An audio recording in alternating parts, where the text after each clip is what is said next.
Operation সিন্দুরের পর এই দুই মহিলা সেনা এক সাংবাদিক সাক্ষাৎকারে অপারেশন সিন্দুর সম্পর্কে সমস্ত কিছু জানায়। কে এই দুই মহিলা? একজন হলেন ভারতের বায়ুসেনার উইং কমান্ডার অফিসার ভূমিকা সিং এবং অপরজন হলেন সেনা সিগন্যাল কর্পের আধিকারিক সোফিয়া কুরেশি।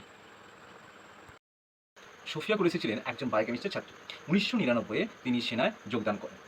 তিনি ভারতীয় বহুজাতিক মহড়ায় ভারতীয় সেনাদের কন্টিনজেন্টকে নেতৃত্ব দেন।